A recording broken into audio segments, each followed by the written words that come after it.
So that's why I've spent a lot of time in Cologne. So that group, it was quite a big team. I think I had about 12 people, and we really efficient little team actually. But again, the company come looking for more cost efficiencies and more jobs go. And then I ended up moving from manufacturing over to product development. And to be honest, it's been a really, really interesting, and you know, change is always good because it gives you the opportunity to excuse me, meet more people and to learn new skills and improve all your knowledge. So I'm in physical, again, still in physical prototype engineering. And it's actually a really, really big department. So I'm part of parts management because in that function, we're responsible for, before we decide how to, we have a budget when programs are approved, we have a budget, we decide, we have to track it, excuse me. But, you know, it's a really expensive business. And we have different ways of producing parts because we're only going to build so many of them. So we don't want to invest in incredibly high volumes. So initially we might have to have some white tooling, and then we go to a production level tool, and we have to look at avoidances, tracking costs. We have to track the pedigree of parts, the safety aspect of it. We work with the engineers. I couldn't really think of anything more maybe mundane than being a component engineer for maybe like a brake disc or something like that. Thanks, Darrow. And so we have a really interesting role actually, and we're quite at the centre of things. So in my current team in physical prototype engineering, we have different branches. So you've got the test and development team who decide how many vehicles we're going to build, who the customers are that are going to test them. And everyone wants lots of everything, and they say, no, you can't have this, that you have to share it with the durability team.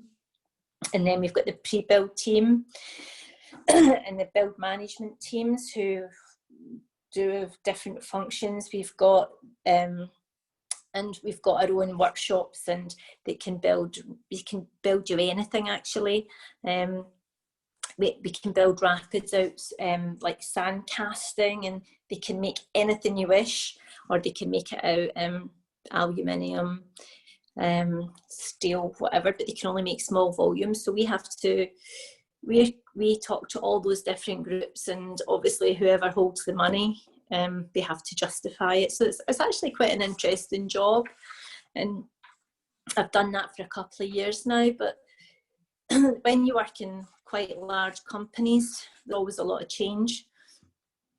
And I think in multinationals, given the current economic climate, although big companies can take a lot of pain, there will be change. There'll be a lot of restructuring, not only in maybe the automotive business, but I guess across all industrial sectors.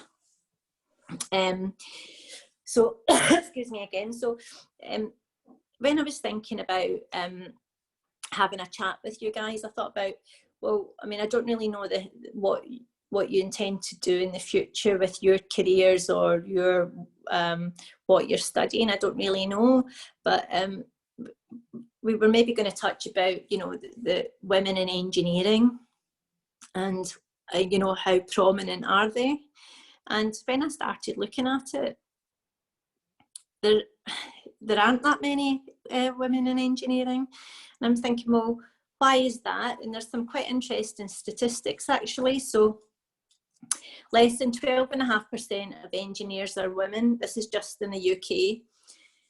21% of women working in the engineering sector, so not just being maybe an engineer, but they might be in parts management, supply chain, and other sort of related functions. So that's still a minority of women. So so although we try, you know, as an engineering organisation, try and encourage women into engineering, and there's all sorts of activities that go on, like school visits, college visits, there seems to be a lack of women in the engineering business. So why are there so many? So why are there not so many female engineers, particularly in the UK? There's a gender imbalance. So I was thinking, okay, well, if you look at the industry as a whole, is there some stereotyping, such as, well, is this not a career for women? So, and I was doing a little bit of research. So they did a study in 2015, and they asked some 16 to 19-year-olds. So they were sitting their exams, choosing which career path they wanted to do, and 75% of the girls said, yeah, that's a career for both boys and girls. Yeah, that sounds good. So they asked them the same question in 2019, and 95% of girls said yes, it's a career for both men and women. And so why is there still a lack of females in the engineering profession? Is it not a desirable career? And but when you look at it, it's actually the same for men. There's I think there's not so many males now going into engineering either. There's been a bit of a decline. Is it why is that? Is it they all want to be social I don't know, like Instagram people or social influencers, or be famous in Love Island? You get Love Island, I guess. Do they just want instant riches and things like that? But anyway, but basically it's not seen as a great career in the UK. It's in the UK, it's denied the same sense of achievement, and it's not seen as like really, you know, a great it's not seen as a successful job really, because in Spain and Germany, and you know, I've had lots of people tell me this, like engineers are seen as held in the same level of esteem as like doctors and lawyers. And so why is that not in the UK? So the UK has got the lowest percentage of female engineers compared to the rest of Europe. So I was looking at even like this year, only 1% of the engineering and technical students in the UK are female, but in India it's 30%, which is a staggering statistic really, isn't it? Excuse me a minute, it's really hot in my house. And when you look back at schools and things, the proportion of women studying engineering and physics in the UK has been unchanged for 10 years, and only 20% of A-level and that's our exams, and physics students are girls, and that's been unchanged for 25 years. That means that over 25 years we have not seen more girls go in to study physics, maths, and, you know, more science-based subjects, which is quite staggering really. And that's why we've, you know, I said earlier on that, you know, the UK are actually really, and Scotland are really proud of their engineering heritage, and now we just seem to be, we've lost that somehow in our history. But anyway, so what does the lack of female engineers, or, you know, what's the impact on the industry as a whole? So I had another look at this, and only 8% of women, and that would be 16 women, are executive in the top 20 motor vehicle and parts companies in the world. And I got that from Fortune Global 500, and that's been it's gone up from and half of them actually have no women executives at all. That's unbelievable, isn't it, in this day and age? And then, but in the UK, in America, in the USA, females make up 50% of the labour force, but only 23% of the women had jobs in the industry. And one small success story was in 2014, Mary Borrow. Do you remember reading that in the news? Do you remember seeing her? She became the first female CEO of a major automotive manufacturer. And, you know, you wonder, is that unique just to the automotive sector or to other, like, pharmaceuticals or other industries? I don't know. I think it'd be quite an interesting thing to look into. And so what I did was I thought, well, I don't really have access to look at other automotive, you know, the structures and who's running the company, but I could look at mine. So that's what I did. So I looked at Bill Ford, who's the chief of staff, and then I looked at who worked for Bill Ford.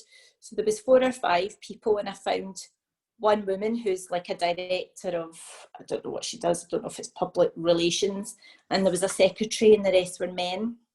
So coming down our structure, we've got Jim Hackett, and then I looked, and he's got a few females who work for him in various positions, such as I think there was like HR, corporate services and security and fire, and the director for global business solutions. And then I came down again and I looked at, so we're coming down to sort of less senior levels of management, but still senior. So the next one down is another man. He actually only has 2 women working for him. And then the next one, human resources. And the next one that's getting quite near our levels now. He had no women working for him. So you think, well, how can that be? Yes, we do know there's lots of females working in the organisation. There's 2 of them in this small group tonight. But they're still not in any position of sort of leadership. Very, very few. But this month, I don't know if Manuela saw it as well, but there was 11 women at Ford recognised as industry leaders at the British Car Industry Awards, which is really quite good, and 2 were credited with an outstanding achievement. And I think you know, they are fantastic role models. They've given up a lot. They've worked really, really hard, and they as I mentioned, they do lots and lots in the communities, trying to engage, and Ford do a lot to bring girls in from colleges and schools to try and engage them into thinking engineering can be fun. It's not really boring. There's lots of elements to it, lots of aspects you can get involved in. You know, not everybody wants to be a component engineer, you know, making, you know, I don't know, a handbrake, for instance, or, you know, some of it's really complex as well, don't get me wrong, but there's different aspects to it, and everything has to go together, and that's where the interesting parts are to me, when you pull it all together. And so there was, you know, I do know a couple of the ladies that were given the awards, and I kind of made a couple of observations. Most of the ladies at quite senior levels, they don't have children, they don't have family commitments, you know, they don't have to, they don't have the same, whether they've been, I'm not saying that there is, but, you know, sometimes priorities change. I know some people are quite, not sort of middle management to upper management, and they've done really well, but, you know, I don't really see them progressing. But the ladies who I have seen, haven't got children. They seem to be able to, because you can't travel the same, you can't relocate the same, you know, as a mum as you can if you're a dad. Is it still the way that because it's still quite male orientated in the management levels? Is it still that they think, well, your mind's not on the job? I'm not sure if that's the case, but that's just my observation, and I think it's a bit of a myth, because you know I've got one child, she's leaving for university tomorrow, but You know, I've worked incredibly hard and worked to 1 o'clock in the morning for presentations and making sure things make deadlines. So it's a complete myth, isn't it, that people aren't as focused just because they've got a family to think about. But and you know, when I looked at our organisation, it still is white middle-aged men, to be quite honest with you. That's still the case. But that was just my sort of observation in the company. And I don't know whether you agree or you disagree with my opinion, but that was just me having a quick look at women in the industry. I've got some more stuff to talk about, but I don't know if you've got any questions before we move on, or what's your thoughts? Okay, guys, any questions about women around the world in male-dominated industries, like in? Oh, Daryl, we can hear you. Okay, sorry. Now, just saying, any questions, guys, about women in the workplace? Because most of the workplaces are dominated by men across the world. So, any thoughts on what can be done? The management levels, at senior positions, to get more women as managers, as CEOs, as owners, as presidents, as chair ladies. Anyone, any thoughts? Especially in South America, where we don't get many. Okay, Martin, go ahead, please. Yeah. I love everything you just said, Alison. For me, I like everything related with technology because I'm electronic engineer. And my question is, if you do you know people from South America working in Scotland, Europe, developing their skills? Yes, I do. One of my colleagues, and he was on the launch with us, Erico. He was from Brazil, and he was actually they called him a buck. It's not quite a full vehicle, but he was responsible for all the bucks. So yeah, we've got lots of we do have operations in Mexico. Mexico's huge now, isn't it? It's growing, and they're investing a lot of money in Mexico, even in terms of like purchasing facilities and things like that. But yeah, one of my friends, Erico, he just left Brazil and came over and got a job, and you know, he loved it, you know, and he actually moved to work for Jaguar Land Rover. He got a job up there. He sort of moved up there, but absolutely, yeah. I mean, there's lots of opportunities, and they want people with those skills, that skills base, and it doesn't matter where you're from. And actually, I know there's one girl I know, Vanessa. She is an electrical engineer. She on transit, and she was also on, they call them launches. She spent a lot of time in Cologne with us, working out, you know, as part of the team on the wiring. And I'll come on to a little bit in a minute, but as vehicles are developed, especially now that we're moving into more battery technology, the complexity is huge. You know, like when you think of the electronics in a vehicle now, you know, that it's like it's got a brain of its own, and that brain has to function all these other aspects of the vehicle, and therefore the wiring and the electronics it's incredibly difficult and complex, and there's lots and lots of opportunities. And she was from Venezuela, and Vanessa came over, and she works and lives here now. Yeah. So that there's two. Thank you. Thank you. You must have a dual passport. You must have a dual passport. You're half Scottish. Yeah. Yeah, maybe.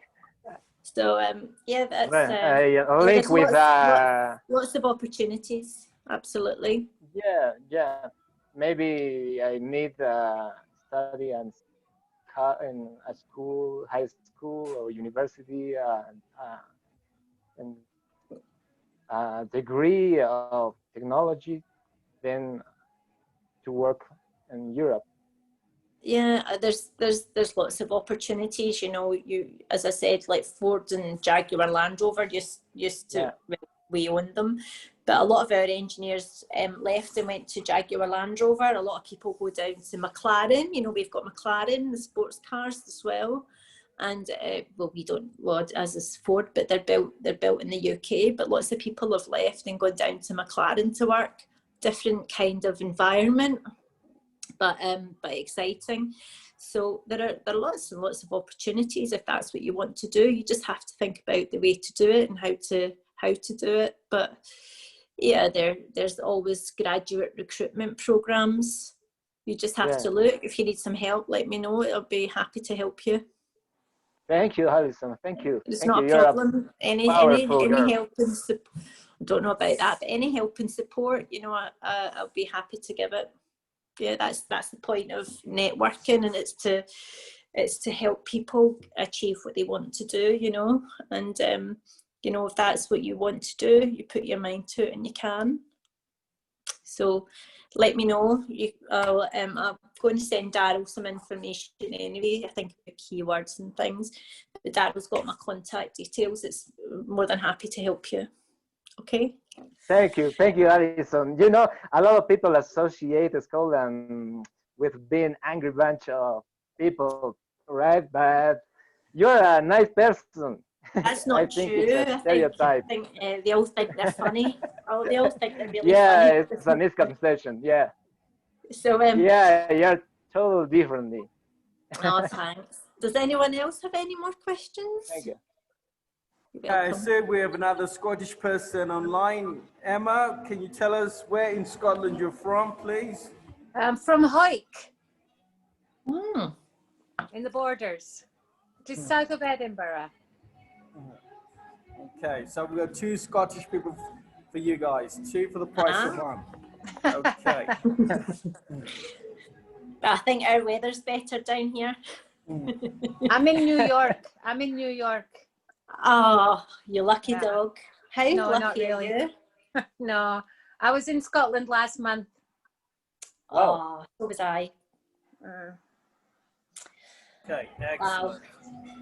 Okay, so I was just going to talk a little bit about the future and what the pressures on the industry, really. So, as you know, Ford are one of the big 5 automotive companies, aren't there? So you've got Volkswagen, Toyota, Daimler, Ford, and then General Motors. And the automotive industry is a large part of the economy, isn't it? It employs a lot of people. And, you know, they're a huge buyer of resources, aren't they? Be it people,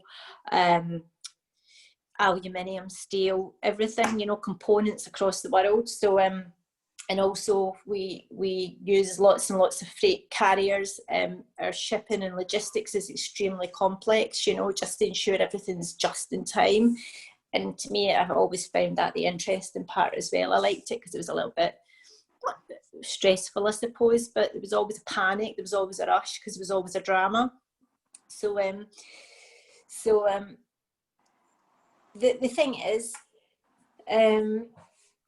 the automotive industry it provides a really good representation of the rest of the economy, because it you know, if it contracts or expands, so does the economy. So that's quite a good test.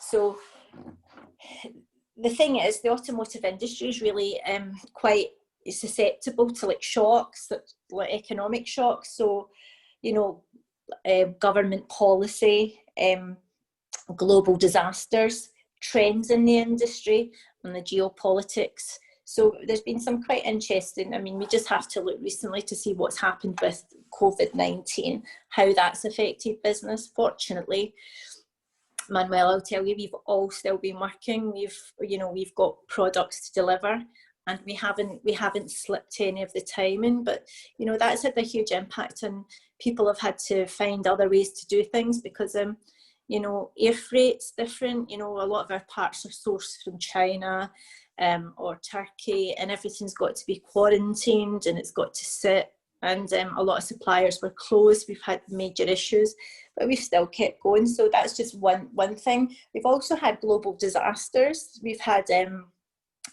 that's affected our business when we in Japan, do you remember? And a lot of our electronic components come out of Japan, and there was a huge shortage throughout the whole automotive industry, and there was a huge constraint, and all the big manufacturers had to work together to ensure they all got an equal share to keep them all going. So they do work together when they have to.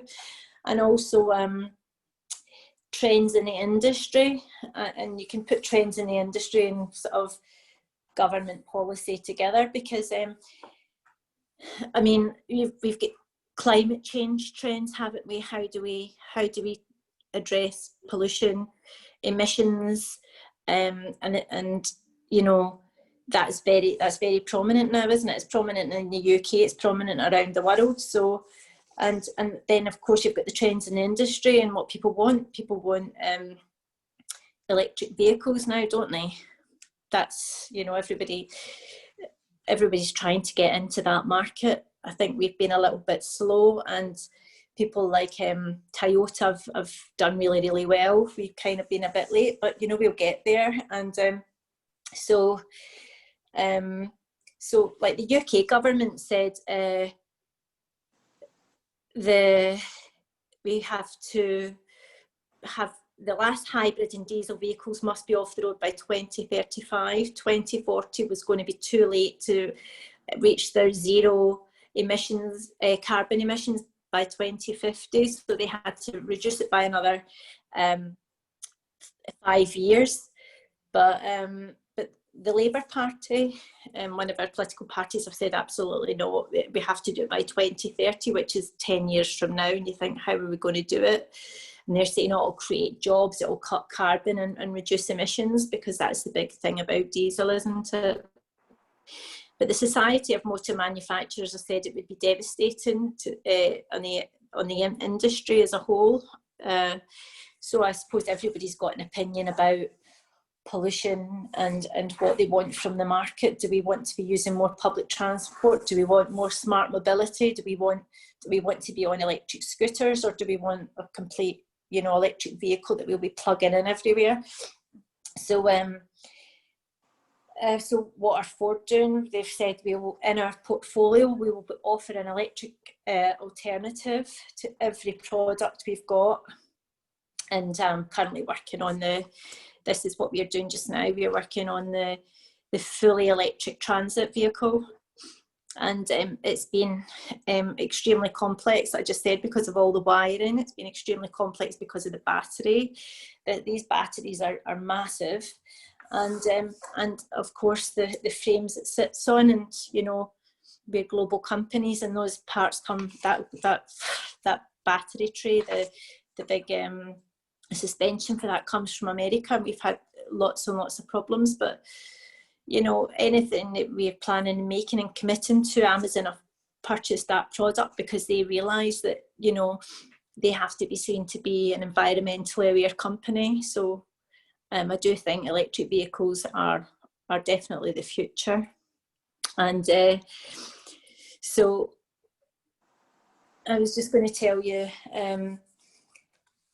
just to tell you a little bit of information, that China is the largest markets for electric vehicles in circulation even to date. They've got 1.2 million electric vehicles in China alone.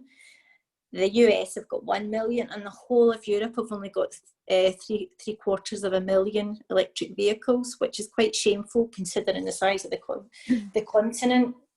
And California buys 50% of all the electric vehicles in the whole of the US. So it's quite staggering numbers, really, isn't it?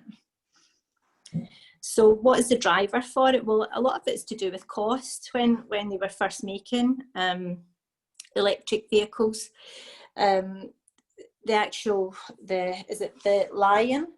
The weight of it used to be, I think it was like $5,000 per kilo, whatever it is, and now it's down to 400. So the prices have shrunk considerably, and it's predicted that by 2040, the total vehicle fleet will be about 1.6 billion cars. That's a lot of vehicles. Yeah. So and the sales will you'll see sales start to increase when there's a parity in the price between the combustion engine and the electric vehicle. Can't call it an engine. So we'll start to see, and I think it'll be global, it'll be everywhere, that we'll see more electric vehicles, and it's down to governments to bring in those the legislation, ban vehicles out cities, because look at, that was one of the good things from COVID. Pollution declined overnight, didn't it? We saw that it was the environment improved. So we can have environmental change if we really push it, and we're committed to it.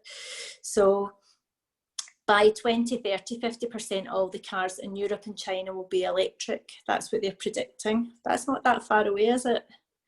And the USA is a little bit slower, just because the charging infrastructure is not in place. But I think they will get there maybe by 2040. But they've also done things like pulling out the Paris Agreement, haven't they? So they have to get back on track and say we want to protect, we want to look after the environment as well as some of the other countries in the world. And I don't put India in there because they're one of the biggest polluters, aren't they? So but the UK is investing $2.5 billion by the end of 2030 and pushing the electric vehicle market. So I don't know, exciting times ahead. And they're saying that all the automotive manufacturers will be producing around 550 electric vehicle models by they'll be available by 2022. So in a couple of years, there'll be quite a few models of electric vehicles. So that was all really I wanted to talk to you about, about women in the industry. What's the future of the business? What are the problems? What affects us? And how it's a changing market. It's all very boring. No, it sounds boring, but it's important though. Those are the small details, yeah, interesting to say. That we need to know about. Okay. Right, so let's go around. Questions. Ravina, any questions for Alison? Actually, I don't have any question because Emma, I am a social communicator, but I would like to say that I agree with her when she was talking about the statistics about females in CEO positions, that because most of females get to the middle of the career and then leave it because for the family. And I saw a lot of cases in London, especially I had my friend who was a very, very nice architect. She was building things incredibly beautiful, but when she got pregnant, she had to leave the job because for her health and her family, and she became a housewife for 5 years. And when she went into the market again, everything had changed, and the successful career was not there anymore. She was like any other architect, and she couldn't take any upper position. That's one case that I can tell, but I saw many cases, and it's a shame somehow. But they said that the reward is that you build a family at the same time. So I don't know.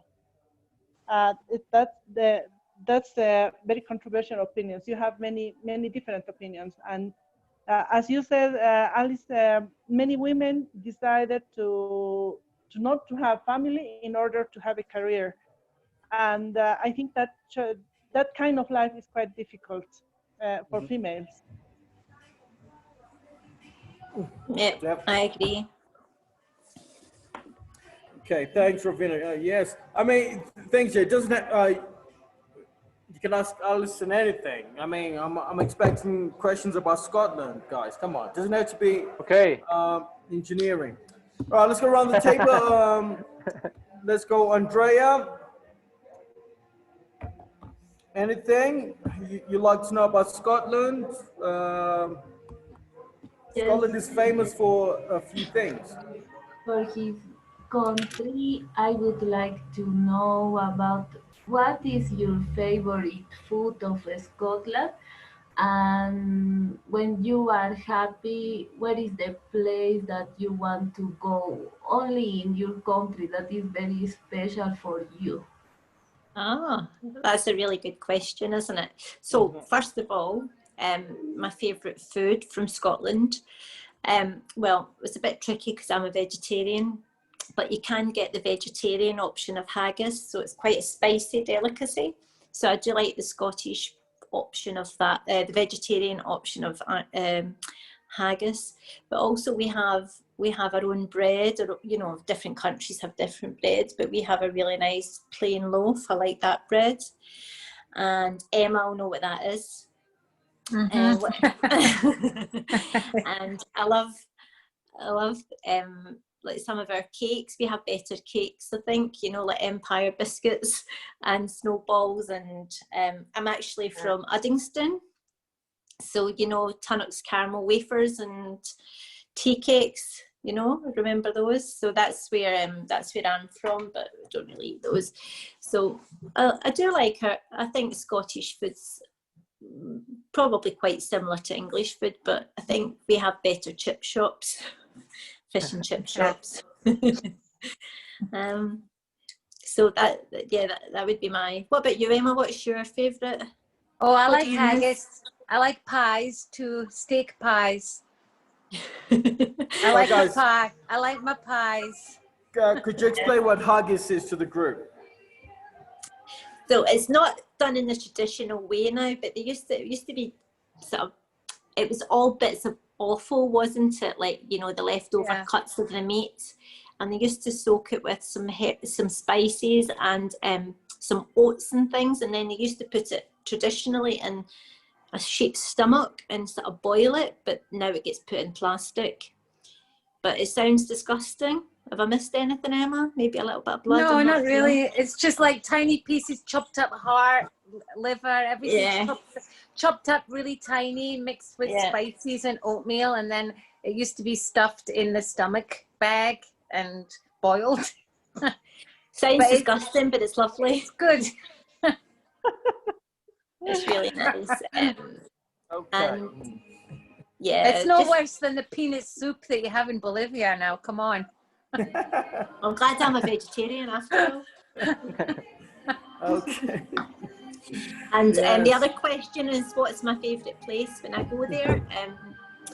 I still, because I'm from the sort of central belt, Loch Lomond in the Trossachs is very, very accessible. So it's just, I like going there, to be honest, and having a walk. Or there's lots of places to sort of climb if you like climbing, or just hill walking. I like those environments, you know, the water, and I do like going to see the mountains. I said just at the beginning, in August I went up to Skye, and the scenery there's really, really stunning. So it's always nice to go home, and it's always nice to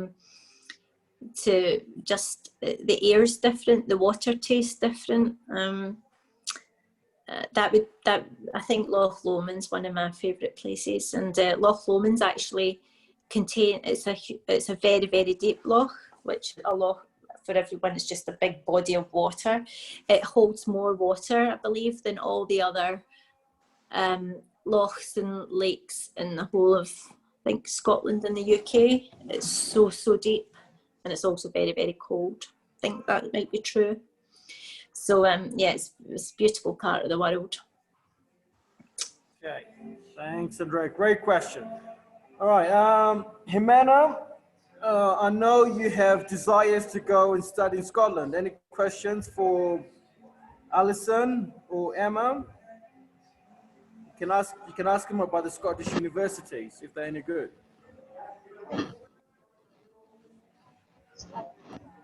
Question for Alison. It's interesting his history.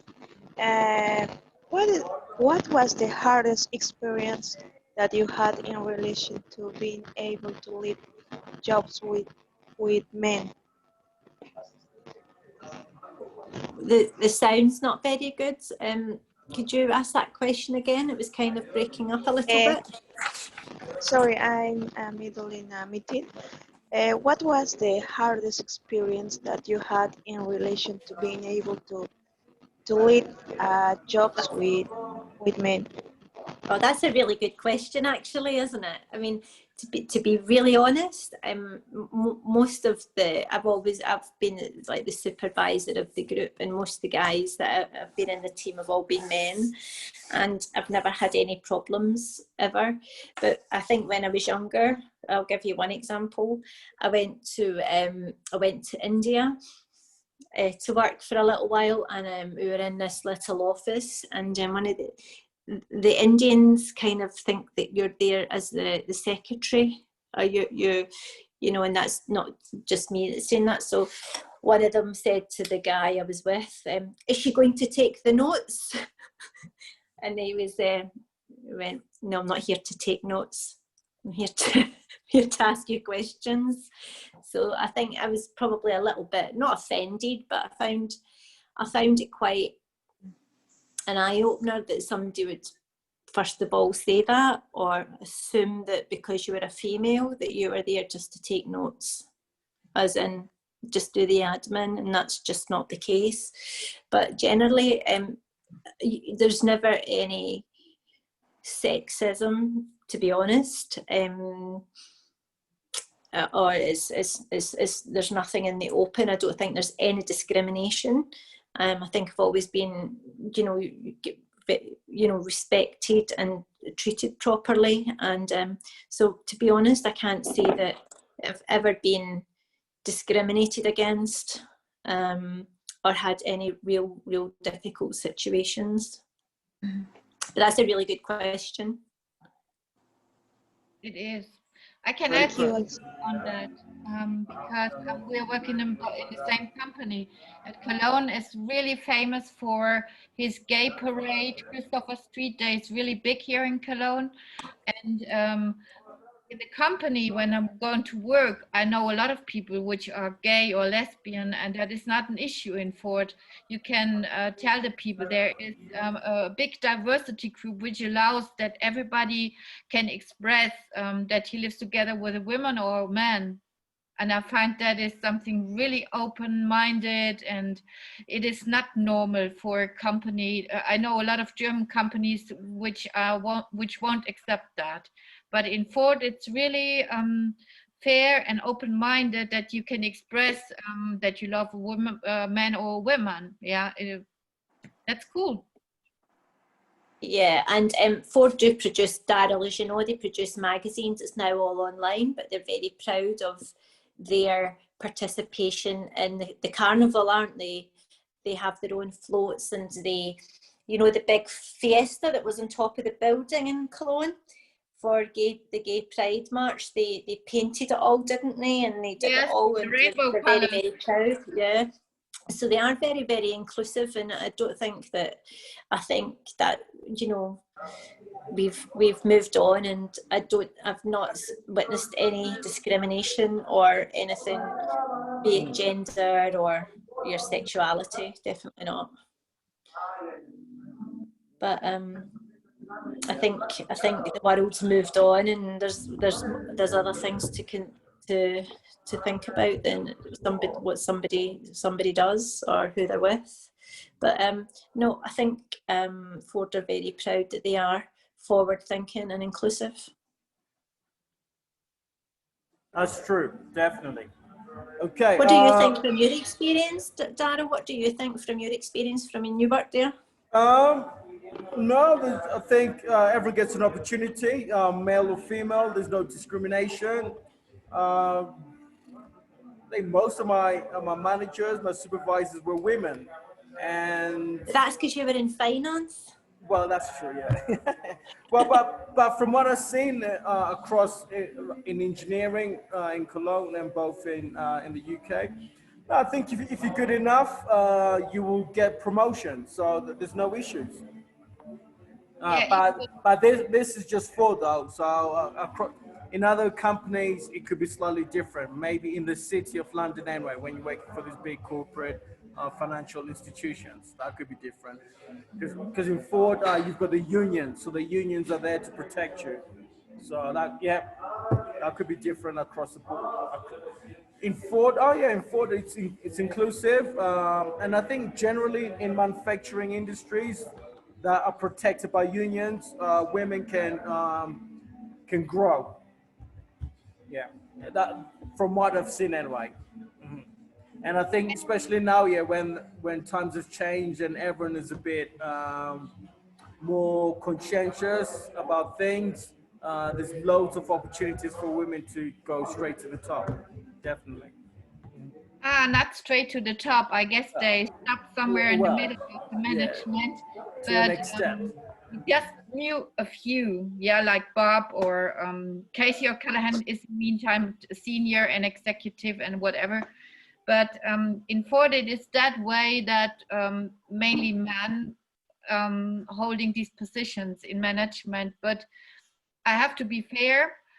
In my group, I'm the oldest one of the team, and some of them have degrees. I haven't been at university. I did an apprenticeship in trading, but I have a lot of experience. It's my 32nd year on the job, and I'm earning the same as an engineer. And not each woman in Germany is in the same situation. I don't have a grade. Don't have an engineering grade, but I'm earning the same because I have so much experience from other companies I brought with me, and I'm proud on that. Yes, that I'm earning the same. There's no difference in earning. Okay, good. Okay, let's take it to Amparom. Any questions to Alison or Emma about Scotland in general, about women in the workplace? Okay, I have a question for Alison. And Alison, what do you think women have to learn for become a leadership? What should you learn to get into leadership? I think you have to be absolutely laser focused, and that's their expression, a laser focus on where you want to go to. A lot of people, a lot of businesses change and jobs are closed. You get promised the job and you do everything that's asked of you. They have all these things that they want you to do, and then you have to fill out all these forms, and then you have to do all these presentations, and then they keep changing. I think sometimes the company changes the milestone, and sometimes you lose a little bit of the enthusiasm to because I didn't spend 5 years at university just to not go anywhere, but sometimes industries change, business change, jobs get lost, and you have to move, and then suddenly when you're at the top of one organization, then you're suddenly you have to work your same way back up that rank, and then show all your new team your capabilities and things like that. So I think it's always keep your focus, always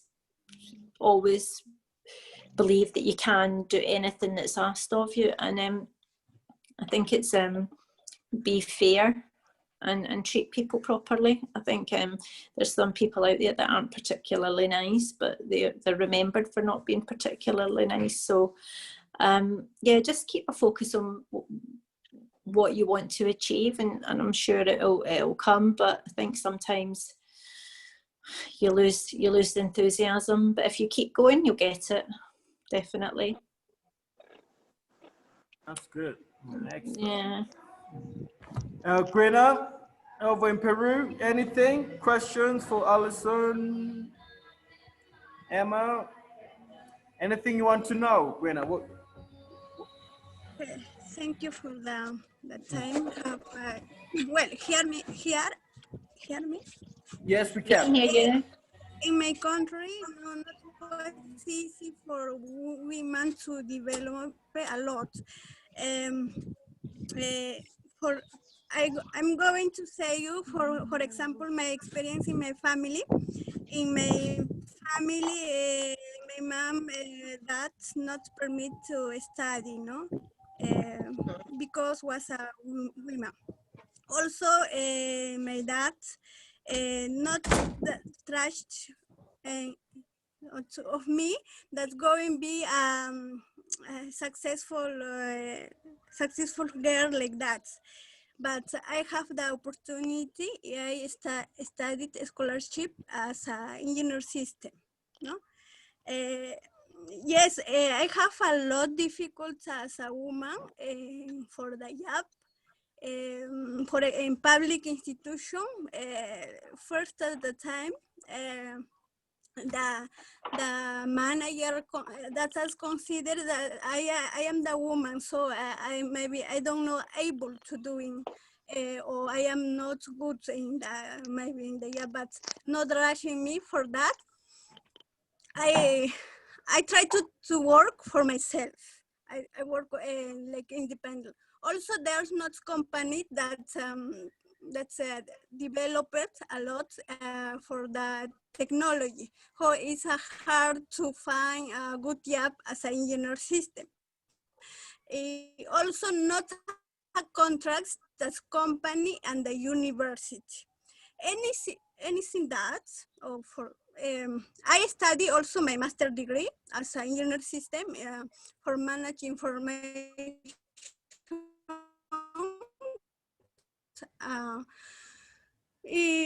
I doing that I wanted, but working for myself a lot a woman. That is the reality of my country, of my city. I'm being from the town, but I go now. I live in the Chimboti, the city that Daryl knows. I'm doing a lot of effort as a woman because I think the big problem is cultural. I want to ask you what you like or love of your country. Maybe that's being lots of people, or you in what do you love most of your country? For I say my experience. Oh.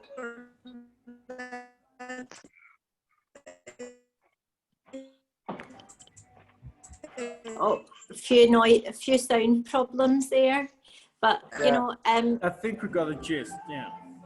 I think first of all, can I say that you know, I think you're really wonderful to keep trying to work really, really hard. You know, trying to achieve everything that you're trying to do it's a male-dominated industry, and you've got the societal factors. You know, the society that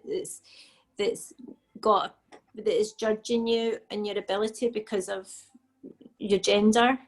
And you know, people think, you know, from what you've just said, if I understood properly, that people think that you're not as capable just because you're a female.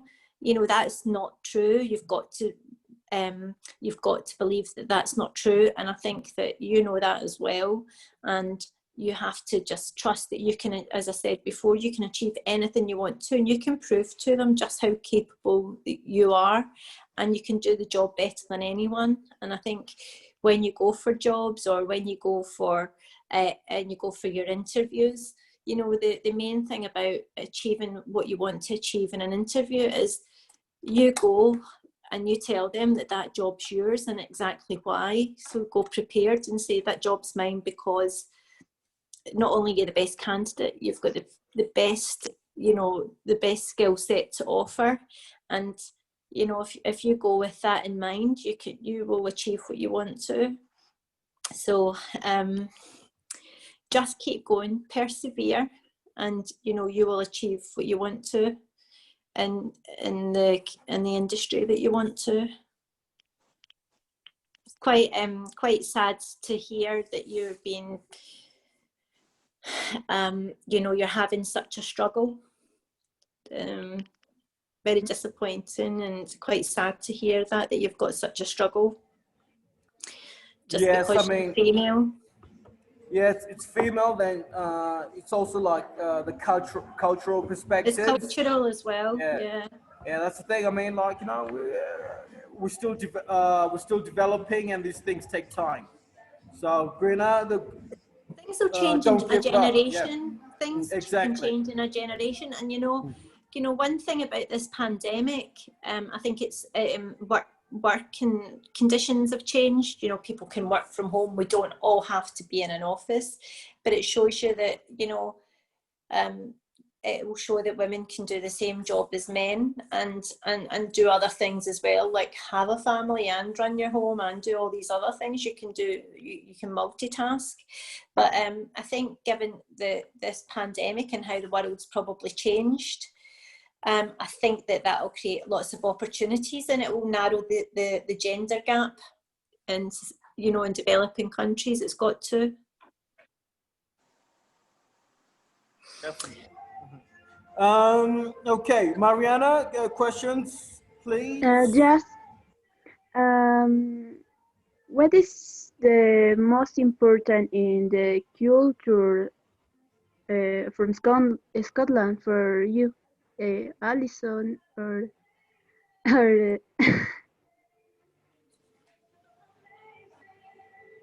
What's the most important culture?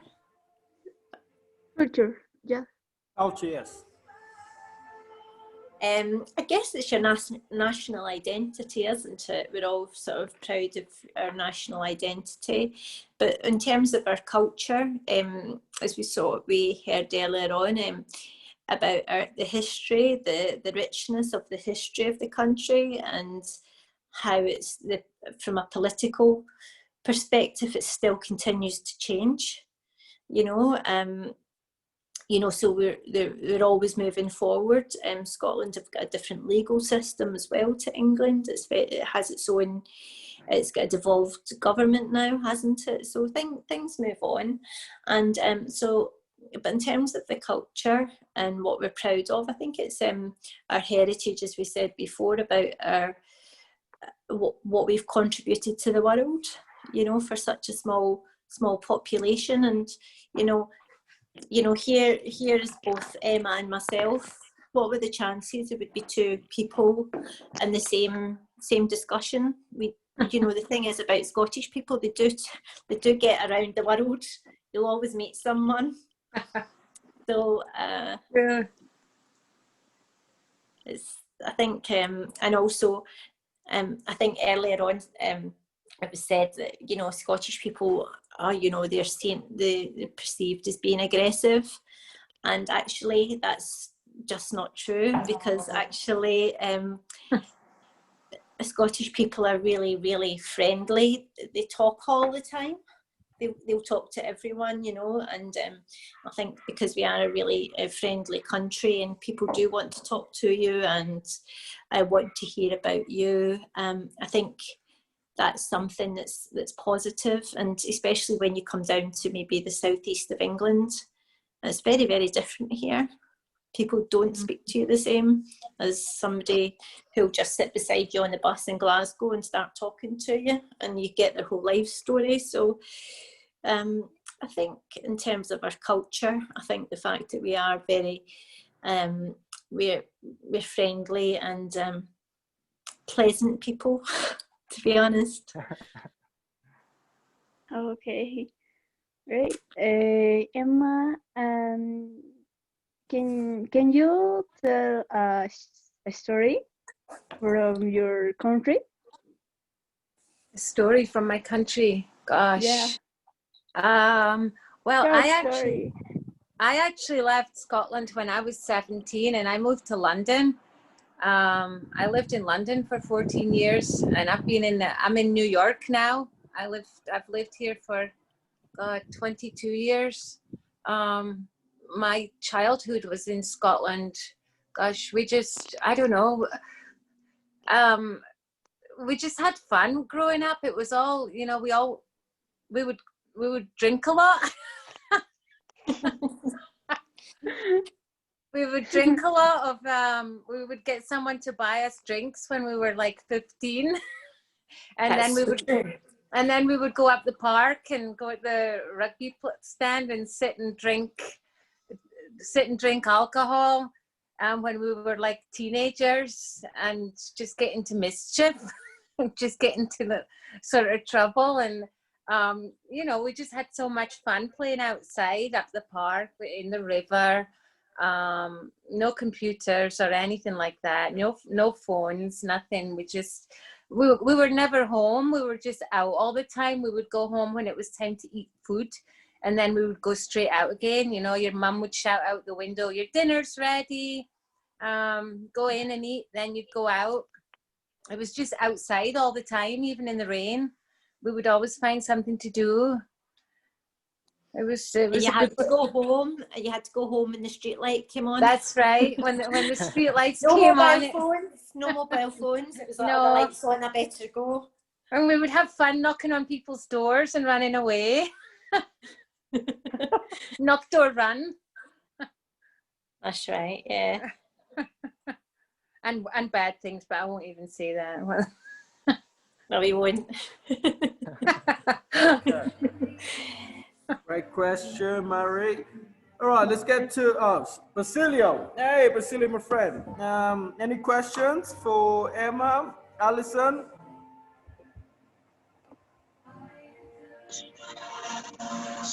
I have no question, Mr. Guru. No question? Okay. All right, that's all right, my friend. We'll come back to Basilio. No question. Okay, my friend. Thank you. Saulo. All very well. No, that's okay, Basilio. Don't worry, my friend. Saulo, anything from you? Have you ever been to Scotland when you were in Europe? Yeah, I spent like 5 days in Scotland, and it was one of the craziest travels I ever had. It was, Jesus, it's a very nice place to be in. Scottish people, they are really friendly, and I had a very funny story because I was with a group of friends. We met a guy, wasn't in one of the first days, and we like talked for a while. And we were in that Castle Rock, the hostel. It's pretty famous in Europe. And he said, "Hey, we'll be traveling tomorrow, so I'll be in your hostel in the morning. It'll be traveling around Edinburgh." I said, "Yeah, okay, it'll be nice. Yeah, do it." And next day in the morning, he was there, and we spent the whole day traveling around the castles close to Edinburgh. And it was a really funny day. It was, what the hell? What do you do when you just met a guy in a bar and you travel around? And it was really funny. It was definitely a nice place. Yeah. So you had a really good holiday when you were there. You did lots. Sorry? You had a really good experience. You had a wonderful experience. Well, I did. Yeah, I spent some time in Edinburgh, a couple of days in Glasgow. It was really funny and a lot of history also. It's a very beautiful place. I wish I could be back there again and travel around more in the north of Scotland. Must be beautiful. And it's funny how the landscapes are different. If you're close to England, it's more like flat. When you cross the border to Scotland, you see the landscapes, the big mountains, and it's beautiful. It's amazing. It is. It's incredible, really, isn't it? The geography changes. Yeah, yeah. And I'm very excited to be more in the north of Scotland. Must be a very, I'd say, less dense area, and must be very, very beautiful. I wish I could. I wish I could do a big travel around Scotland, like a round trip around Scotland, let's say. The thing people are doing now is called the North Coast 500. So if you think of Scotland, it goes like that, doesn't it? So, and then round like that. So you start at Inverness, and then you go away up to the northeast, and then travel round, and then you go all the way along the top to like John O'Groats, and then back down through some of the Highlands and finish at Inverness. And I was up in the summer, and my friend and her husband did it on a motorbike, but there's lots of people doing it in camper vans because it's such an incredible place to go, you know. But I mean, it's quite busy, but it's not as been busy this year. But that's what a lot of tourists are doing now, the North Coast 500. Have a look at that on the internet. It looks really fantastic. Yeah, I'll definitely take a look at that. Yes, it looks. They did it on the motorbike, and you know, you can have some lovely seafood.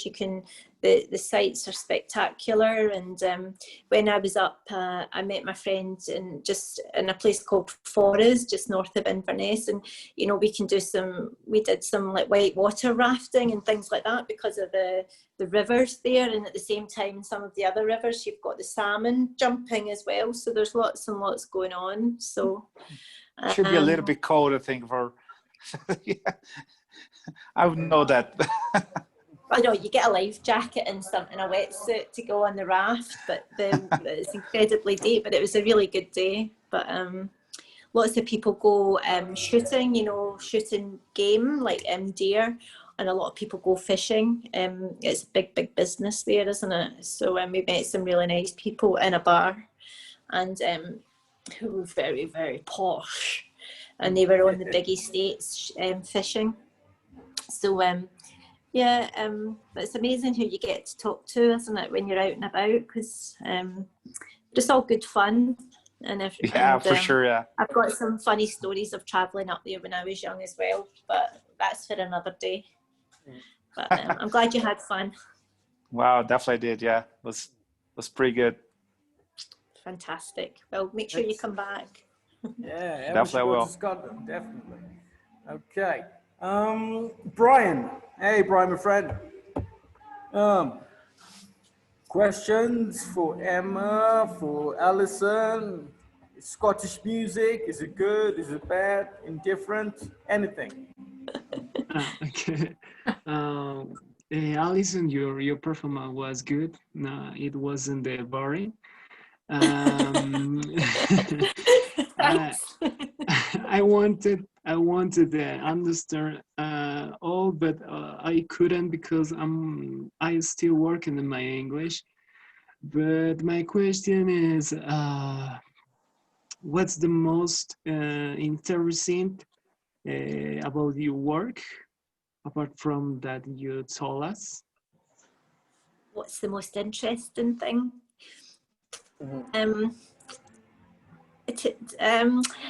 As I said before, there's always a bit of, you know, there's always a problem. There's always a last minute drama. And I think because the most interesting thing is because it changes every day. You know, you get somebody comes and says, I need that information. We've got to do a presentation to the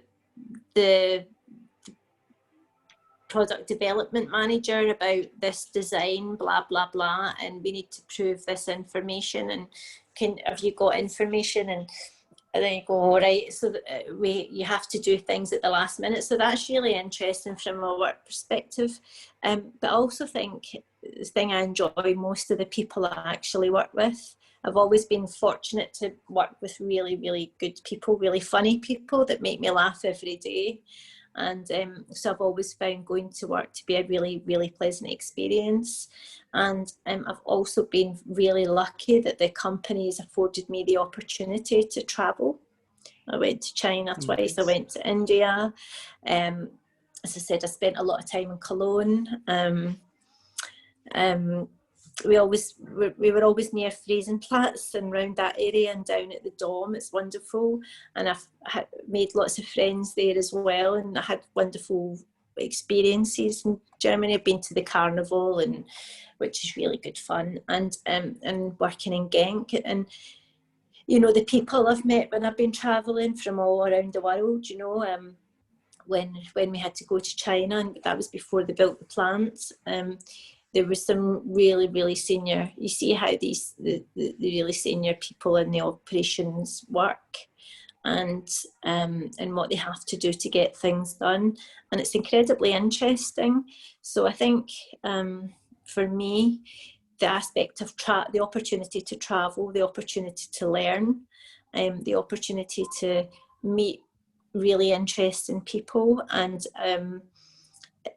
you know, when we went to China the first time, we were in Beijing, and you know, the stories, and you do get a little bit of free time. You get to sort of find out a little bit more because about the country as well. And then the second time I was in another area called Chongqing, and it's miles and miles and miles away. So, and I got there in the middle of nowhere, and I was myself, but I happened to know this guy from when I was there before, and he said, oh, my driver will pick us up, and you know, just because you get to know people. But you know, I think that's been the best thing that ever happened to me, was working for Ford, and the opportunities that it's given me and the life that I've been able to have from it.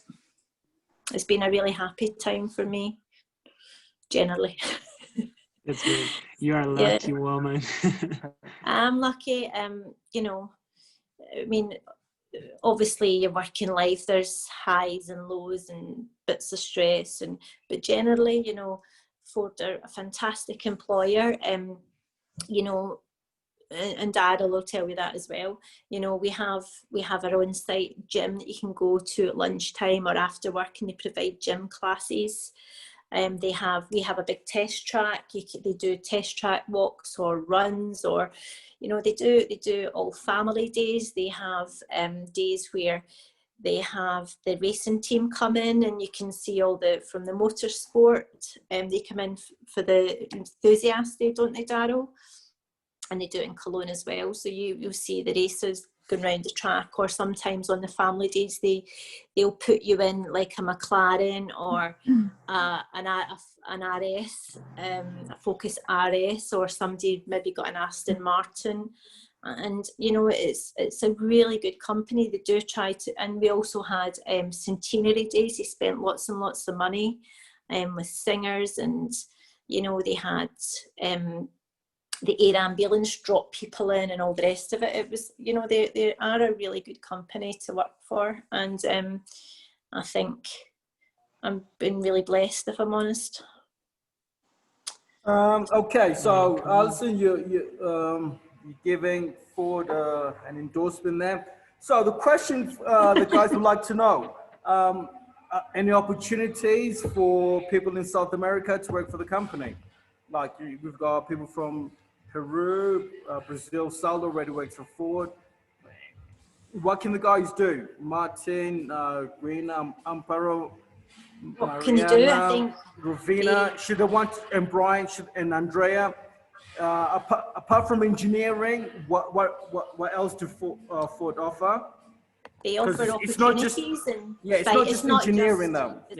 It's not because you know, although we work in an engineering area, there's you know, I'm not from an engineering background, although I've done a bit of stuff, but you know, you've got supply chain, you've got logistics, you've got the actual manufacturing, you've got smart mobility, you've got finance, you've still got some elements of purchasing, but you know, it's a huge operation, and you know, there's opportunities for everyone. They do take graduates. They're still actively seeking graduates, and that doesn't have to be graduates from the UK. You know, it's from around the world, because they see it as to their benefit to employ people from other parts of the world, because it enriches their experience and knowledge base. So I think if you look at Ford online and in the UK, have a look, because I know they're actually recruiting just now. Okay, so it could be in sales and marketing. It could be anything. It could be in human resources, although I don't know if I'd fancy that myself. But if, you know, there's opportunities for everyone if that's what you really want to do. And you know, there's a lot of people that aren't either German or from the UK that work in the Ford operations, isn't there? You know, I know lots of Portuguese people, Spanish people. As I said, there was Vanessa from Venezuela, Erico from Brazil. You know, there's people from everywhere. You know, and that's what's interesting. Definitely. All right. Andrea is very creative. I think she's one of the creative people in the group. So Emma, could you tell us about the famous Scottish poets? Robert Burns. Okay, what's he famous for? What's his most famous poetry? And could you please recite a few words? No, I can't. Why not? I can't remember his poems. Okay, what's the famous one then? Great Chieftain of the Pudding Race. That's the only thing I can remember about the Haggards. An ode to Haggis? An ode to, yeah. Yes. What about we sleek at cur and timorous beasting? The mouse, yeah. I don't remember many of the words of the poems, to be honest. Tam O'Shanter. Who wrote Tam O'Shanter? Robert Burns. Yeah, I can't remember. I really can't remember any of all of the poems. Yeah. I was too busy drinking. No, that's true. No poems for today. Has anyone heard of Robert Burns? Amparo, I think you teach. You've heard of Robert Burns, the poem? Yeah. No. No, I have a curiosity about Scotland. Mm-hmm. I saw in some picture that men use a skirt, and I don't know if it's something cultural or if it's traditional skirt, but I don't know if it's if they use this skirt yet, but it's my curiosity. Yes, they do. Good, great question. Well, what's the name of the skirt, Emma? It's a kilt. Yeah. It's a kilt. And why? Why is it famous? Could you tell the group? That's well, a good question. they do still wear it a lot at weddings and right? Alison, formal occasions, weddings, and or a lot of them will watch the rugby, the game of rugby. They'll wear their kilts, and the men, they wear nothing underneath them. Is that true, or it's one of those myths? It is true. That is true. No underwear. It's true. No underwear, really? Yes. Yes. A real Scottish man does not wear underwear under his kilt. How do you know that? Really? Yeah. That's good. But the thing about kilts is they are generally made in a tartan pattern. Yeah. There you go. I'm just sharing. That's what a kilt looks like. So you see how they're all different. You've got a green one on the right. You've got a red one, and some of them are orange. I think that's a Rangers tartan at the top. You've got there, Daryl. So the tartans are sort of show which clan you come from. So that was how you were identified, I suppose, many, like the one standing there with his leg up. So that's the sporran in the middle, the bag that hangs round the stomach. That's where they keep their money, I suppose. And in their long socks, they keep a large knife, and it's called, oh, it's a small knife. It's called a ski and do. So, but you see how they're different colours? That's because they're different tartans, and it shows which clan they come from. So you could get a Cameron or a McDonald or a Fraser or Macmillan or, you know, McAllister, whatever. There's lots of them, lots and lots and lots. So, Okay. but I always think men look good in kilts. Yeah, we do. Yes, definitely. I'll have to wear a kilt one day. Yeah, you yes, Daryl. I'll bring you a kilt next time I come down to La Paz. Yeah, please do. Okay. Yeah. Please do. Yeah, I'll sell them in La Paz. Yeah, I'm sure the man. Yeah, I will. We'll get a business going. We'll sell kilts. Definitely. An import business. Yeah. Yeah. Great question, Sorry, Amparo. Great question. Of the skirt? Could you repeat the name of the skirt? The skirt's called a kilt. What's the real name? The kilt. K-I-L-T. Kilt. K-I-L-T. Okay, thank you. Okay. Yeah, great question there. Great question. It was a good question. Hey, Daryl, it's good for health. Don't use underwear, you know. Yeah. Maybe not when it's cold.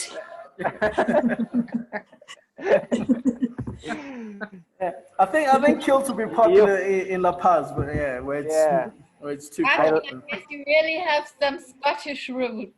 There you go, Martin. Yeah, you should be happy. I like to feel free. Yeah. Feel the air Too much detail. between my legs. Oh, too much detail, Martin. Yeah, you're truly Scottish. Yeah. Yeah. You could find your grandfather's kilt and wear it. Yeah. Please send me Scottish people like to from feel free like Scottish that. kilt. Yeah, no, definitely. Okay, Ravina, anything about Scotland you'd like to know? Places to visit, the Highlands, the Loch Ness Monster, does it really exist? Emma, Alison? Absolutely. Could you tell us the history behind the Loch Ness Monster? We'll also try and put it up on the screen. The history of it, I'm not 100% sure. I think somebody took a photograph of some object in the loch, and I'm not sure what year it was, to be honest. So if you think what year were the first cameras brought out, so it was always a grainy sort of black and white photograph, but I don't think there's been any recent sightings, to be honest. But people have spent a lot of money with, you know, special ships and sonographs, trying to establish if there is anything there. Yeah, I'm showing it to the screen, guys. It looks like a dinosaur. That lives in the water. Yeah. It's real, for real? Yeah. It's called Nessie. We don't know if it's real. It could be real, it could be fake. No one knows. Yeah. Well, I think that picture, the second row, is definitely false. The blue one, that's false. Yeah. Yeah. But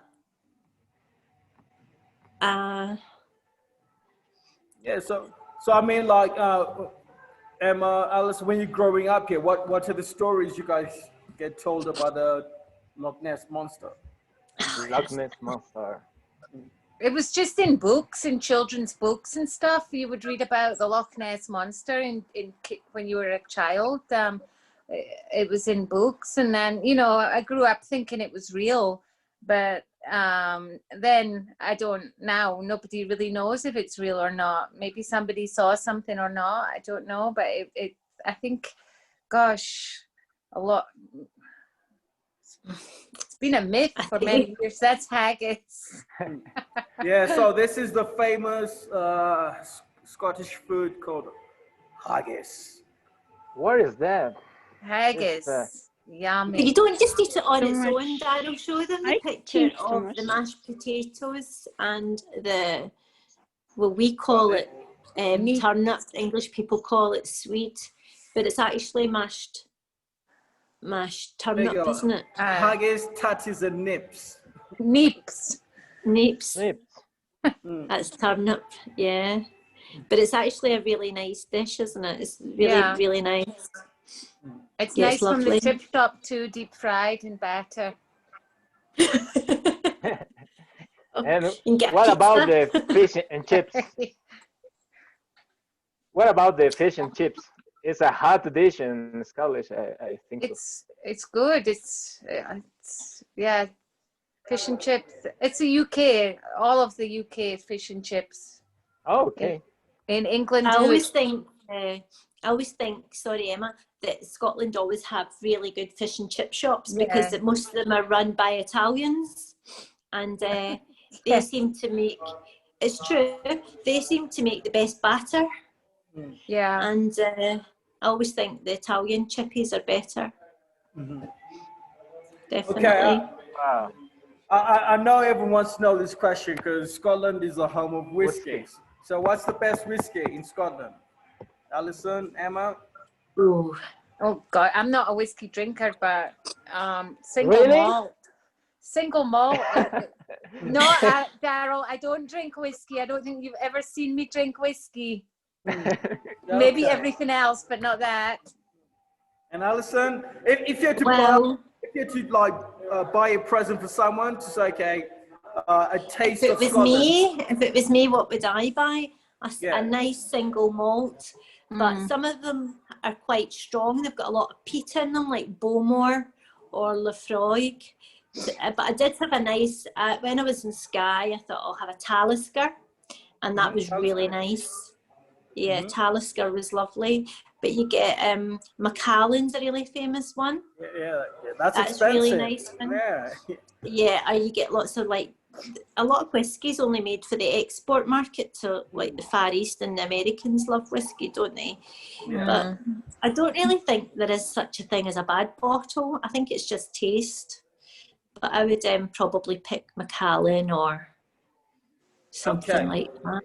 Oh, there's one that's got two little dogs. It's called Black and White. Two little Scottish dogs. Yeah, I have that poster in my house.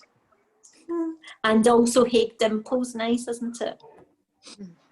Okay, so how do you guys drink? What's the best way to drink whiskey then? On the rocks? On its own. On its own. On the rocks.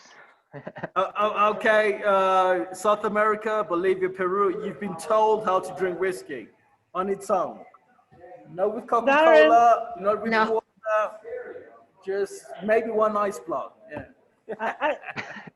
Darren, yes, I Ravina? think we do not to have to forget the wild salmon. It's the best salmon I ever taste. Salmon, yes, salmon, definitely. Yeah. Yes, Scottish salmon is good. Well, what's Spanish for salmon? It's not truche, is it? Or salmon. Yes, Scottish salmon is one of the best. Okay. Alison, Emma, we have Mariana is a trainee. She's studying medicine, and I believe Andrea's boyfriend is studying medicine as well. I think one of their dreams to go work abroad in the UK. Any advice? Working, where's the best place to work in Scotland as a doctor? In the countryside, or in the big cities, or down south? What would you advise, Mariana? It depends if you want to work in a small, like a big hospital or a small surgery. It really depends, doesn't it? Depends what experience you want, what city do you want to work in. So I'm not sure. I guess like if you're a doctor, you can move around, can't you? You've got lots of opportunity. But if it was me, where would I be? Oh, don't know the answer to that. I think just across the UK then, in general. I would like to live like maybe like 50 miles away from a city, just sort of out, so you can get to the city but not right in it, because it's so expensive to live in a city over there. Really expensive. I think I still think Glasgow's a nice city, really, and it's got some good hospitals in it, hasn't it, if you're doing medical training. And also Edinburgh University and Glasgow University are very good medical schools, aren't they? So, but I don't know, in terms, and of course you've got some of the best hospitals in London for specialising. It depends if you want to specialise in something. You know, they have lots of oncology units as well, don't they, for cancer research and things like that. And, you know, they've got specific children's hospitals. It really depends what you want to do. And if you want to specialise, that's where you should go. But, you know, there's so many hospitals and a lot of them do lots and lots of research. I don't know. I mean, the south of England, southwest of England's really beautiful as well, isn't it? Of course, you've got Wales. It's just lots of different places to go. And if you want to be a doctor or study medicine or do something, you can go wherever you want. Basildon. Okay, thank you.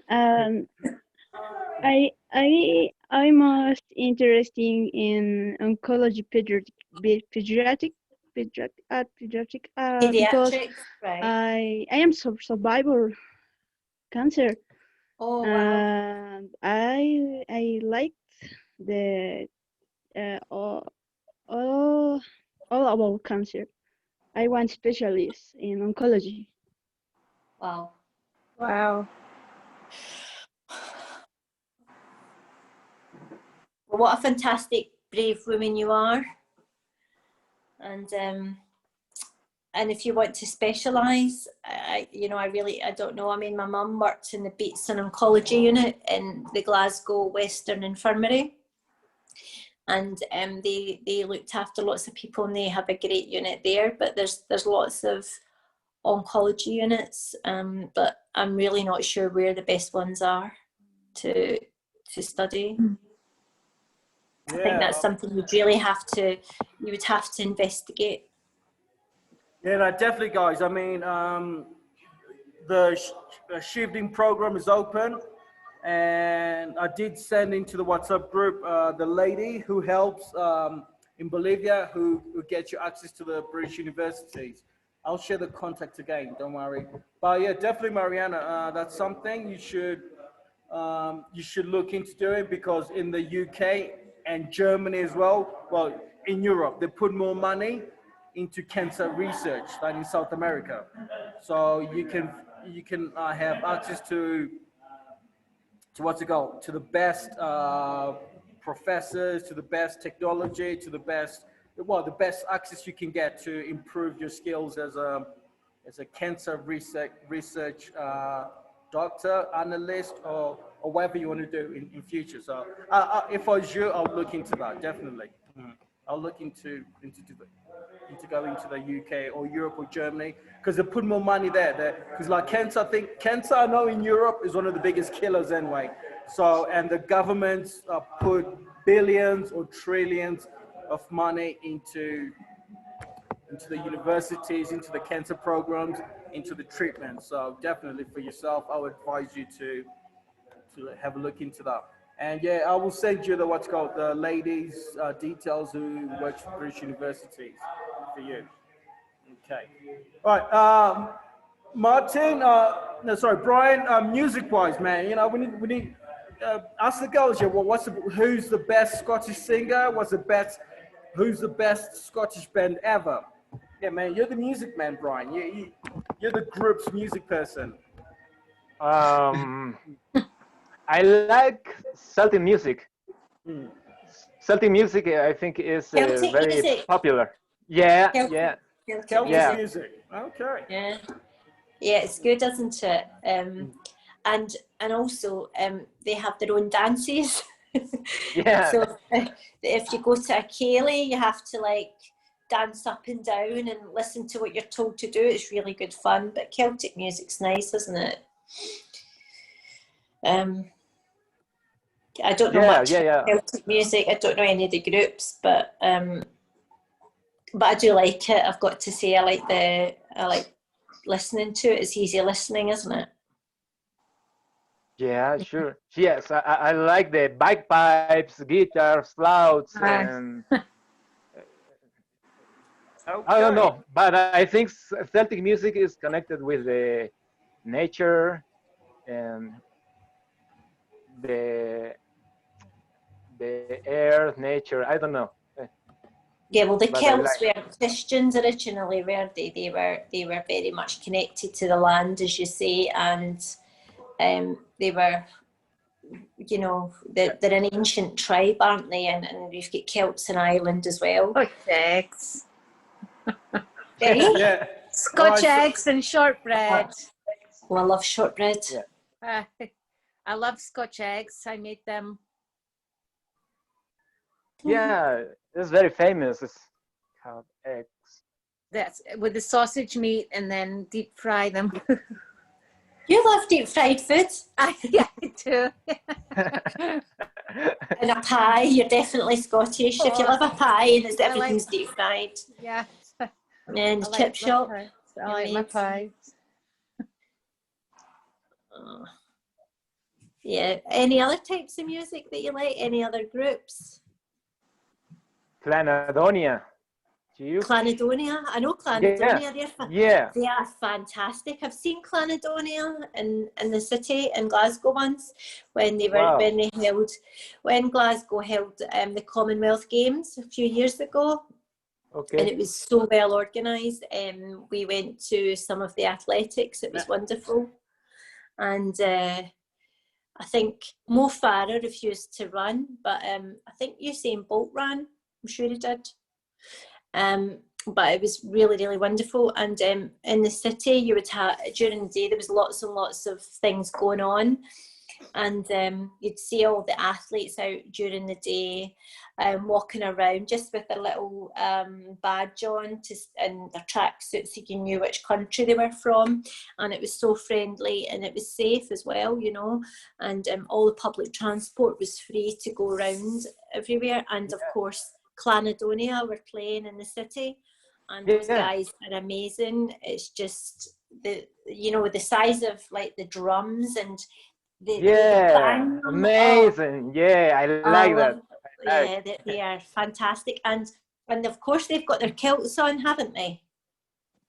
They've got the kilts and they've got long hair, haven't they? The long hair and the big beard. So they look like Mel Gibson, don't they? I'm fan of these guys.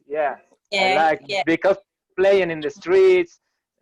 They are really, really famous. Yeah, very famous. But yeah, I agree with you. They're fantastic. Very, very good. Yeah. So climate cold. Wet. Sorry, Alison, Alison and Emma. I got a crucial question for you. Oh. Is traditional in Scotland? Because my grandpa speed everywhere, and I don't know. Is a tradition still in Scotland? Tradition? Sorry, I missed the question because Daryl played the music. No. My question is a tradition in Scotland speed in the streets everywhere? I don't know. Spit? Yeah. No. Spit. No, absolutely not. No, it's not a tradition anywhere, Martin. It's a health hazard. No. Because I was searching on too much movies. Spitting in the street was made illegal many years ago, maybe in the 20s or 30s, because of the transmission of tuberculosis. So spitting is actually illegal and you can get fined for spitting. Yeah, it's very, very dirty and nobody does it apart from idiots. But no, it's No, nobody fits. Okay, I understand. Okay. How is the parties and the clubs, nightclubs, stuff like that? And, Good. I know you got a big party in the street in New Year. Oh, The street it's not party on in this Edinburgh. year. It's closed. Yeah. What's the New Year called? Is it Hogmanay or something? Yeah, The Scottish one. Yeah, that's the one. Yeah. All right, So guys. the So big this. party is at Edinburgh Castle every year, isn't it? And the Royal Mile, and they let all the fireworks off. That's what Brian's talking about. Mm-hmm. Okay. Where is the best season to travel? Rains all the time. There isn't one. No. May or June, maybe September. May or June. Okay. Okay, but not not in the summer. No. Oh, no. Okay, so let's just play this. What's it called? Some Scottish.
Okay, so that is really bad.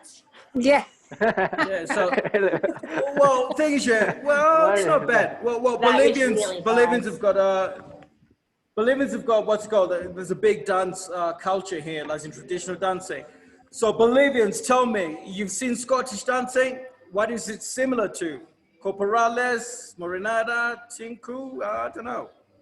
So Martin, Andrea, Brian, Amparo, Mariana, Ravina, what's this dancing similar to here in Bolivia? Maybe. Is it like Corporales? I think Similar, I think don't think. Chacarera. Not exactly the same, but is similar. Or Maybe chacarera for the sounds of the music, maybe.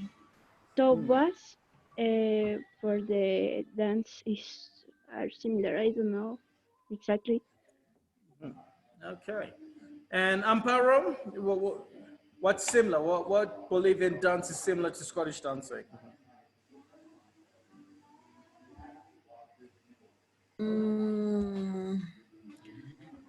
I'm not sure. Maybe for the choreography, maybe because we in our dances we have many choreographies, and I think it's similar in the Hello? choreography. Hey, what's up? I'm on a Maybe, Zoom but call. I'm not sure. What's up? Continue, Amparo, sorry. Hola. Hello? Yeah, continue. We're listening. I was We're here. talking about the choreography. In Bolivian dances, we uses choreography for show all steps and all the steps maybe. And if we have something similar, maybe could be just the choreography. Okay. Right. There. Okay. Well, that's Scottish dancing for you. It's not bad. Well, I got it, the Ariel. sad thing is, you get taught it at school. So like when you get a PE lesson, they teach you Scottish country dancing. So the boys line up one side and the girls down the other, and then you have to do all this dancing, and you have to swing them by the arm and all this. Sorry, somebody's just leaving my house. And yeah, we do get taught it at school, and like we have a thing, you know, the girl guides and all that. We get taught it there, but unless you go to one of the special parties I told you about, the Cayleys, you don't do it. But a Cayley is really good fun and very energetic. Yeah. Yeah. Okay, good. All right, well done, everyone. Thanks. Thank you, Alison. You're very welcome. Yeah, I'm sure the guys would like to have you back in future. It was really good fun. Yeah, it was good fun. Any last questions? Open floor, Manuela. Anything you want to ask about Scotland? Where do you want to go in Scotland, apart from Edinburgh?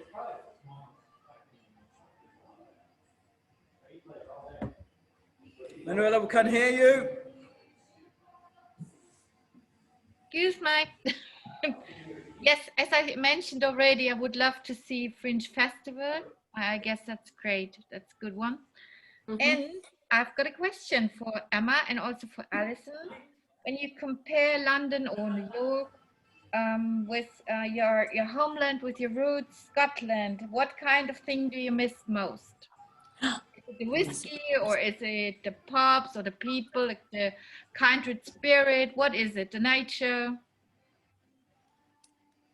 The people. Yeah, Emma, we can hear you. Emma, can hear you. And the pubs. You hear me And the now? pubs are good. Yes, we can. Yes. Ah, yeah, the people and the pubs, and just chatting with, having a laugh with people, just going back and forth, being cheeky to each other, you know. And it's all taken in fun. No offense, it's just all fun, banter, we call it. So you know each other on the whole world. When you meet people from Scotland in New York, or you meet them from, I don't know, elsewhere on planet Earth, you recognize yourself. Yeah. From Scotland. Yes, you just talk like you've known them. Yeah. Cool. Sounds good. Okay, excellent. Yeah. And Gwynna, would you like to go to Scotland one day? From Peru to Scotland? Like Paddington? You're like Paddington Bear, yeah. I am interested in the country. Also, I would like to apply to doctorate maybe for a study in Scotland. I'm going to search for the apply for a scholarship maybe from a back here in my country. Maybe the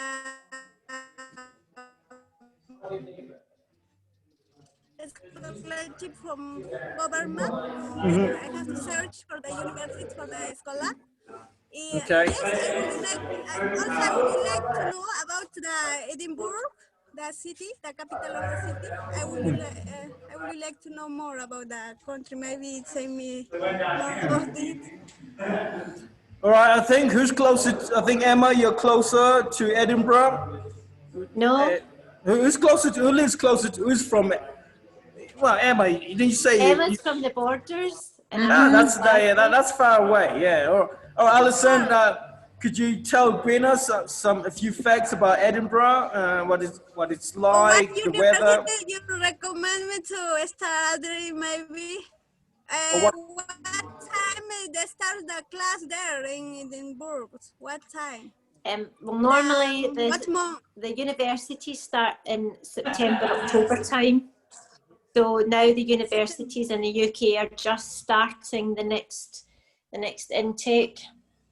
So you've got some time to research where you want to go. And I'm quite sure that, you know, you could get a scholarship, you know, as an overseas student. And, you know, the thing about Glasgow or Scotland, I should say, is they're very welcoming, and they've always said they want to be part of Europe. They don't want to leave the EU. Because they welcome people from every part of the world. So that's always what they've said, and it is actually true. So I'm sure if that's what your desire is, that you'll be very successful. I thank you so much. Yes, I'm interested. Only I want to more improve maybe my English in order to take a TOEFL exams. I take it and get 70 points. I need some more to improve. I think that's it. Maybe after 1 year, I have to apply for a scholarship, because I studied English with a scholarship too, in order to go apply to another country university. That's it. For that, I'm something knowing or looking for the university that's interested me. I want to ask you too, what the social value from the Scotland citizens there? Maybe the difference with another country or another city in the UK. The social values. Because there's a problem, boundary problem. What are social values the Scotland citizens, o sea, social values with citizens, the people, and in different another that's near the cities which you live, I don't know. So the social values that I see, because I live in London and I live near London, and obviously I'm from a Scottish city, and the social values are a little bit different, I think. I think I mentioned before that people are friendlier in you know, the city where I'm from. They're more trusting, and they're not, you know, in London, people very much keep themselves to themselves, and yeah, people will help you if you need help. But in other cities in Scotland, the values are to help people, always help, you know. Like one of the other guys, who was telling him about how he was in the pub in Edinburgh, and then he went all round the castle with the guy he met in the pub. And I think that's our social values, is to be helpful and be friendly and be kind. Kindness is a big social value. It's just whereas I think in some other cities, people maybe think you've got another objective if you're nice to them, or they don't really want to get involved in a conversation. And you know, if you're in the London Underground, nobody talks to you. They think you're mad if you started talking to them, whereas in other Scottish cities, people just talk to you because they will and they can. So yeah, I think it's very different. Yeah, good question there, Greta. Good question. Great question. Thank you. Yeah, thank you so much. Okay, great question. Thank you so much. Welcome. And your English is really good, so don't be worried. Exactly. Don't panic. All right. Okay. So on screen, guys, I'm just sharing. As you know, in La Paz, we've got. From today, you can go out and eat out in restaurants. So I've got two here. The Carrot Tree, where I am right now. So I'm in the Carrot Tree. Beautiful place. Then you got the local dish, all in central La Paz. So you guys have a look at our Facebook pages or ring them to reserve your seat and get just like, you know, the open Monday to Sunday. So if you need to bring your family or wives, girlfriends, etc., or just escape your house, yeah, come to the local dish and come to the Carrot Tree, guys. Yeah, What's on the menu? Daryl, what's on the menu? The menu, they've got the carrot tree.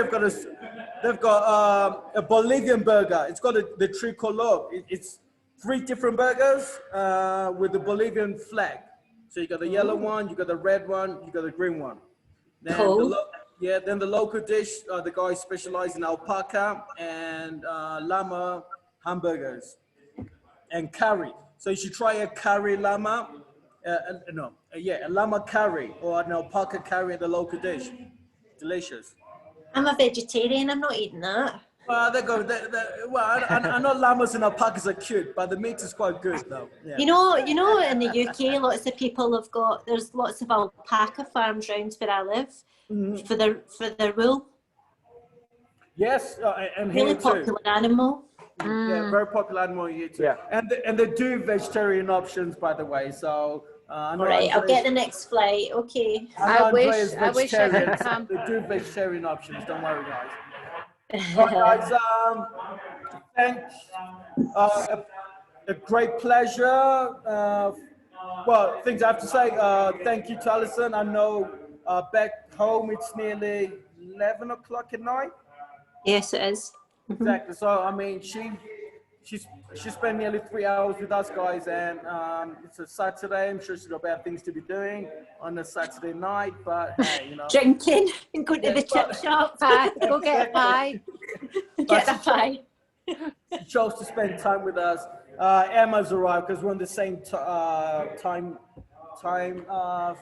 And Manuela, it's even an hour ahead. I know, Manuela, it's nearly midnight over there. Yes or no?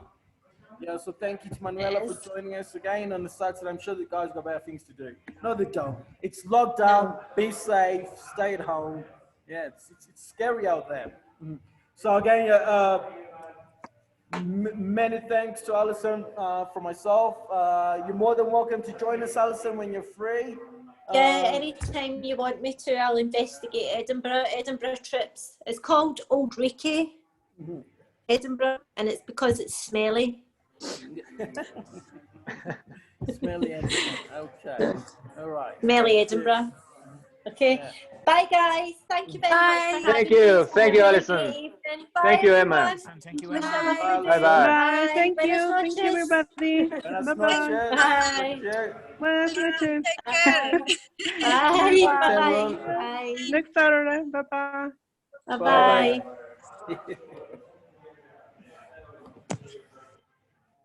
Okay.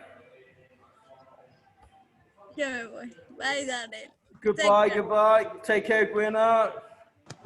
Thank you. Be safe in Peru, in Chimbote, Ravina. When coming, Darrell? When coming to Chimbote?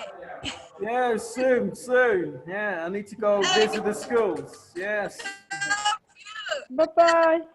Goodbye, Ravina. Have a good week. Everyone have a good week. Definitely. Bye. Goodbye. Bye. Goodbye, sir. Goodbye, my friend. Goodbye, Brian. Mariana. Goodbye, my friend. See you next week. Take care. Okay.